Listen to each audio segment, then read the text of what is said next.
Good day, everyone. Isang napakagandang araw. Praise be Jesus and Mary, now and forever. So, by the way, my name is Claudine Diaz Torres, and today I am going to report about the reflexive praxis in the practice of the teaching profession.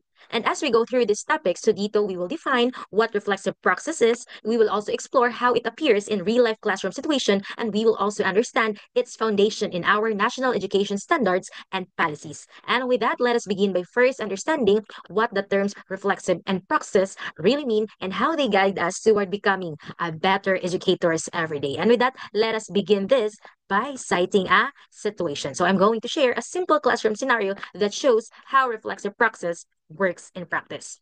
So this is how it goes. So merong isang grade 5 teacher na kung saan na-notice niya that her students are having a hard time understanding the decimals. So, nahihirapan yung mga estudyante niya in understanding decimals. So, after the class, pagkatapos ng klase, she takes time to reflect and realize that her real-life examples were too abstract for her learners to connect with. So, nahihirapan yung mga estudyante niya to connect with the kind of example na binibigay niya. And so with that, instead na i-ignore niya yung issue na parang, okay, keber lang. So, ang ginawa niya, she takes action. And so with that, in the next lesson, she adjusts her approach. So this time, ang ginamit na niya ay yung paggamit ng peso and centavo as an example which are more relatable para sa mga estudyante. But then, she doesn't stop there. So, hindi lang doon nag-stop.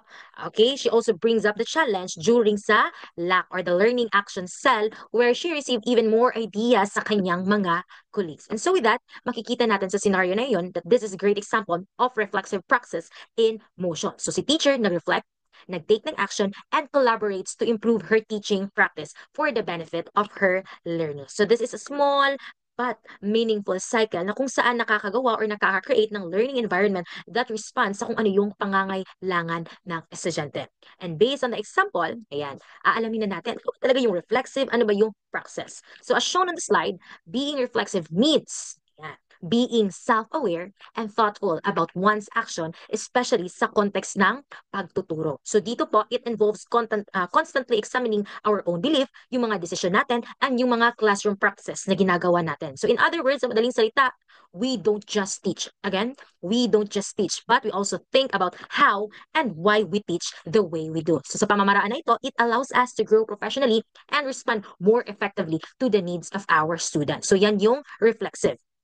And next naman is yung concept ng praxis. Na kung saan pag sinabi natin praxis, it refers to the practical application of knowledge through both an action and reflection. So dito meron ng practical application. So hindi lang siya about knowing the theories, but it's about putting them into practice in real classroom situation, then reflecting on those actions to improve. So kumbaga, pag sinabi natin praxis, it helps us na makakonect to connect our learning with the meaningful teaching strategies and continuous improvement. So in short, pag sinabi lang nating reflexive, ang dapat lang nating tandaan is, ayan, naka-highlight, self-aware. And pag sinabi nating praxis, ibig sabihin, practical application.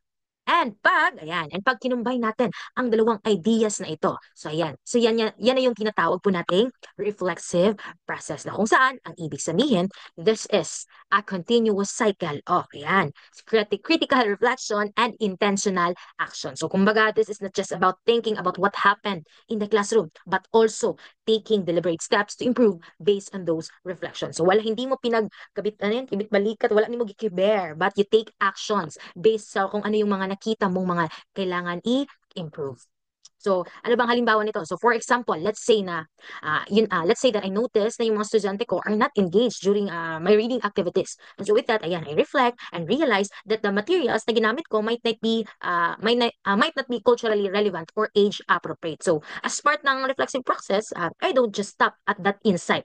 But ang ginawa ko, I take action by modifying my reading materials to include yung mga mas relatable and mas diverse na mga stories. And with that, I observe kung ano yung naging respond ng mga estudyante. And then, ayan, reflect na naman to see if meron pa bang mga adjustments na kailangan gawin. So, kumbaga, this is a ongoing process na kung saan it helps us become more responsive, thoughtful, and effective teachers na kung saan we always learn and we always improve. So, yan po yung reflexive process. And ayan, so again, since alam na natin kung ano yung ibig sabihin ng reflexive praxis, ang dapat rin po natin ilagay po sa ating isipan pag sinabi natin reflexive praxis, It is not just a personal choice since it's about reflection, that thing. Pero hindi dapat natin isipin na this is just about personal choice. And it's not something we do only if we feel like it. Kumbaga ginagawa lang natin kay gusto na ako mag-reflect, gusto na ako magnilay-nilay. Kasi no, pag sinabi nating reflexive process, it's actually grounded po in our national teaching framework. Yes po, grounded po yan sa ating national teaching frameworks na kung saan yan yung mga system natin that shape how we train, develop, and grow as a Filipino educators. And let's start with, ayan, nag-una-una na siya ng flash screen. Ayan po, let's start with the PPST or the Philippine Professional Standards for Teacher na kung saan under the PPST, ayan, di ba, napakaraming domains na nakapaloob dyan. And nahit po yung reflexive praxis under the domain 7 na kung saan this is about personal growth and professional development. Na kung saan this domain emphasizes the four important things. So, ano yung apat na yon? So, we have this reflect on your teaching practices, engage in self-assessment, welcome constructive feedback, and continuously strive to improve your uh, your teaching. So, ayan po yun, no? Talagang mababasa. If you are going to search it online, you can actually search online for the PPST. And I think all of us nabasa na ito kasi isa ito sa mga dapat nating malaman as teacher, yung PPST. And yung lahat ng yan under the domain 7, this is the reflexive praxis in action. So every time you reflect on how your class went and change your strategy the next day, you're actually aligning it with domain 7. So si PPST, it tells us that a teacher isn't just someone who teaches. Again, that a teacher isn't just someone who teaches. A teacher is someone who constantly evolves. So di po pasabot nga, mura tagbitin nga na-change key, no? So when we say, again, it means a teacher is someone who constantly evolves through critical thinking and purposeful improvement. So that's it for the PPST. And next, we also have it under the CHED curriculum for teacher education. So dito makikita rin natin that CHED also recognizes how vital reflection is in the life of future teachers. So that's why, if na-remember nyo pa, nung tayo ay nag-aaral pa during our college, so tayo mga education students are required to keep reflection journals after observation, di ba, sa ating mga FS, sa ating internship. Ayan, nandito na nga, conduct field studies that analyze teaching realities, and then we use reflective teaching techniques during the practice teaching or internship. So, di ba, ito yung isa sa mga highlight natin noong college tayo. If I am not mistaken, with the new curriculum, so fourth year po natin ito lahat na experience, yung teaching internship and the FS. And all of these are requirements talaga na need natin i-submit, i-comply as students. And why are these requirements in place? So bakit may ganito? Because Chad believes that in developing thinking teachers, again, because Chad believes in developing thinking teachers. So naniniwala siya, si Chad, na dapat tayo ay makadevelop ng mga thinking teachers. So hindi mga robot na kung saan sumusunod ng script, but educators who can look at their teaching and ask, what worked, what didn't, saan ba ako nagkulang, ano ba yung mga kailangan kong gawin, pangit ba ako, kapalit-palit ba ako, then why? Char. And yung mga kailangan natin gawin para mas mag-improve. So that's why meron tayong mga paganyan when we are college because ito yung paniniwala ng ni Che that we must become a thinking teacher and not a robot.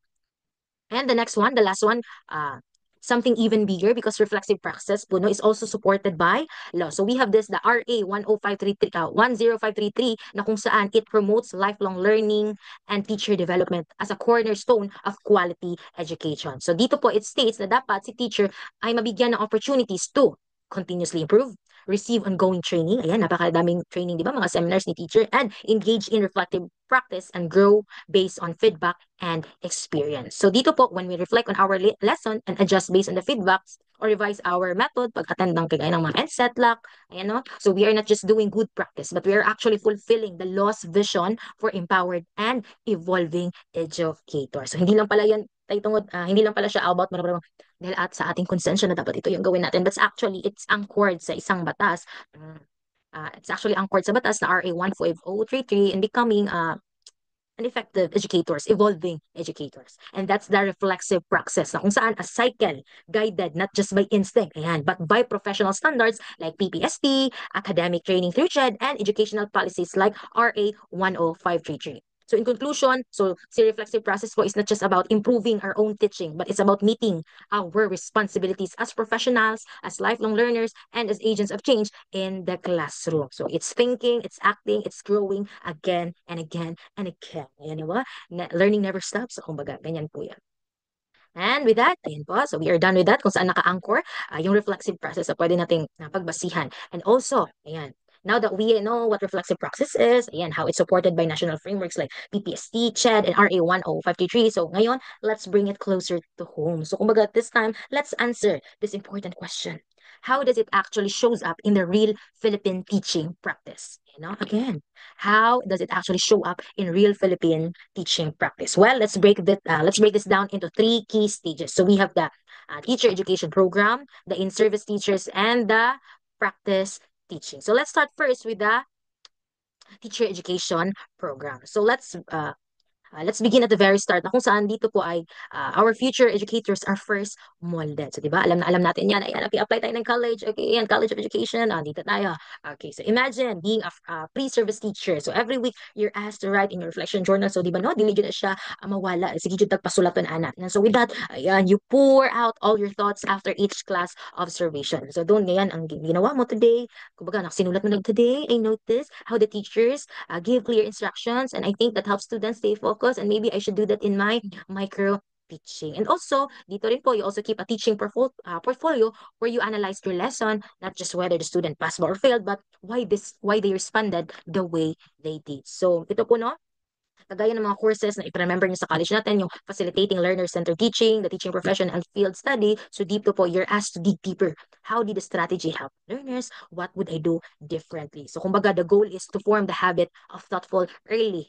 ay, to form the habit of thoughtful teaching early, to think, reflect, and improve. So that's it for our in teacher education program. So, di ba, meron tayong kanya-kanyang tawag sa ating teacher education programs when we were in college. And next is, ayan, how it applies in Philippine teaching practice. The second one is during on your end if you are already in-service teacher. So dito no, you're now a licensed teacher in the classroom. So dito no, bisibisihan ka na, 'di ba? You're bisibisihan na. But still, reflection plays a vital role. And according to the PPSC Domain 7, you are expected to what? Reflect on your teaching regularly, participate sa LAC sessions where you and your colleagues share insights, especially in public, hindi talaga yan nawawala, and engage in continuing professional development activities. So, ito rin, need rin ito, no? Kasi di ba, if we are to renew our license, kailangan talaga natin ng CPD units. And imagine this, ayan po, so after a lesson, you realize na your students struggled with the group activity. And so with that, ayan, ano na siya, mag-reflect po ka, maingon nga, maybe mga instructions, no, napakataas, it's too long. Sige, next time I'll use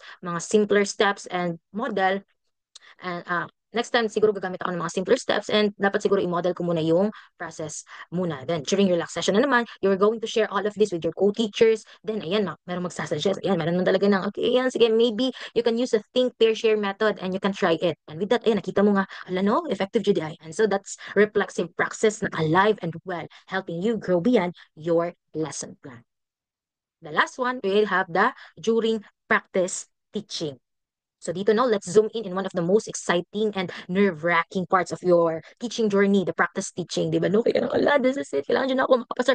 If makikita nyo sa TikTok, talagang makikita nyo yung mga final demonstration na talagang have kasi grabe talaga yung preparation. Labi na panday diri, panday dito, no? So ingana na siya karon na time mo. Grabe naka-competitive ang atong mga mga pre-service teacher, labi na kung fourth year na ka, you're about to graduate, so talaga nagpapakita ang gilas. And so during your practice teaching, after every demo lesson, you ask yourself to reflect, ano yung nag-work? Ano yung hindi? Ano ba yung dapat kong gawin next time? So ayan, isusulat mo na naman. Ayan, students were engaged during the game, but they struggle with the group discussion. Maybe no, I should group them by ability next time. So dapat yun yung gawin ko. So di ba, you don't stop there. You bring your reflections to your mentor teacher who gives feedback like, ayan, di ba kailangan dyan tayo cooperating teachers. So, mingan siya, okay, maybe you can try scaffolding the next time with guiding questions. And then, ayan, your next lesson, ginamit mo yung advice na yun. And so, with that, that is reflexive praxis in action. Reflect, you act, then you reflect na naman, then you improve. So, that's how it applies. That's how reflexive praxis applies in the teaching practice. And so with that, we now understand what reflexive praxis is and how it's used throughout the teaching journey in the Philippines. Pero ang tanong dito, the real question, why does it truly matter? Di ba no? Big question. Why does it truly matter? Why should Filipino teachers embrace it? Tayo, as a Filipino teacher, why do we need to embrace this? So di ba no? Let's be honest. Teaching in the Philippines is no walk in the park. Di ba? We can agree, lahat tayo, we can agree to this. Kasi di ba, the reality of our education system here, the reality of the situation ng education dito sa Philippines, we struggle or we deal with lack of resources. One textbook for 5 students, yung iba kumot-kumot na gisi-gisi, kulang ng page.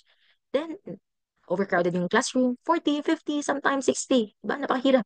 Multilingual settings, mga estudyante speaking different mother tongues. Ayan, may Bisaya, may Tagalog, may Chavacano, and daming mga napakadaming dialect. And also, merong iba't ibang diverse learning needs in every classroom. So, kumbaga, in this complex reality, masasabi natin that reflexive process isn't just helpful, but it is really essential. Again, reflexive process is an essential. Why? Because it helps us adapt to local realities. Again, it helps us adapt to local realities. So you might teach, baka isa ka sa mga teacher na nagtuturo in rural schools without stable internet. So instead of giving up, so see, as a reflexive teacher, you ask, how can I teach digital literacy without a computer lab? Diba? Napaka-complicated. Digital literacy, but without a computer lab. So ayan, mapapa-reflect ka talaga. And also, it bridges gaps between theory and practice. So in college, we learn about differentiated instruction, but in reality, we teach 50 students at once. So you reflect, I can't do 50 individual plans, but maybe I can group them by needs and assign class by level. Diba? Napaka-powering teacher. And the last one, it helps us become classroom leaders and change makers. We lead the change in the classroom and communities. And as a reflexive teacher, hindi ka lamang magtatanong sa sarili mo ng, what's wrong? But kundi, what can I do about it? And all of this, it start with us. It start with us. Tayong mga teachers, we teachers. Because when we reflect and grow, our student benefit. Hindi lang to sweldo lang. Hindi lang siya sweldo ra. But for the benefit of our student. When we adapt and act, our schools evolve. And when we lead with purpose, our communities change. So again, why does reflexive praxis matter? Because it turns everyday challenges into opportunities. Because it empowers us not just to teach, but to transform. And so, with that, let's continue to reflect, take action, and inspire one Filipino classroom and at a time. And that's it for my presentation today. By the way, again, my name is Claudine D. Torres. Thank you for listening. Bye.